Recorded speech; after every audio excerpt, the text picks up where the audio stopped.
ఎర్రబీగే వాటన్నిటిని దేవుడు అణిచేయగలిగిన వాడు. దేవుడే తోడుగా ఉంటే బానిసను రాజును చేస్తాడు. దేవుడు తోడుగా లేకపోతే రాజు బానిస అయిపోతాడు. ఫలభరితమైన స్థితికి నువ్వు రావాలంటే దేవుడు నీతో ఉండాలి. బహుమానం పొందుటకు పరిగెత్తగలిగే ప్రతి వ్యక్తికి ఉండవలసిన 2 లక్షణాలు. ఒకటి, మితముగా ఉండాలి. మితంగా ఉండాలి. నువ్వెంత ఎదిగినా, ఎంత కలిగినా, ఎంత నీ జీవితంలోకి వేళ వైభవంగా ఉన్నా నిన్ను నువ్వు కంట్రోల్లో ఉండాలి. అవన్నీ నిన్ను మురిపించి నీ బ్రతుకును పాడు చేయలేక ఆ మితంగా ఉండాలి. అది ఇన్సైడ్ జరిగే పని. ఇన్సైడ్, అవుట్ సైడ్ కాదు, ఇది ఇన్సైడ్ జరిగేది. మిత్తము అనే పదం. రెండో పదం ఏంటి అంటే నియమము ప్రకారము పోరాడుట. అందరూ చెప్పండి, నియమము ప్రకారము.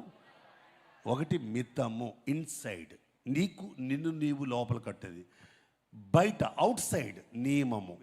ఒక క్రికెట్ మ్యాచ్కి వెళ్ళావు, ఒక రన్నింగ్ రేస్కి వెళ్ళావు, ఏదైనా దానికి ఒక నియమం ఉంది. ఆ నియమం ప్రకారం వాళ్ళ బయట నియమించిన నియమముల ప్రకారం పనిచేయాలి.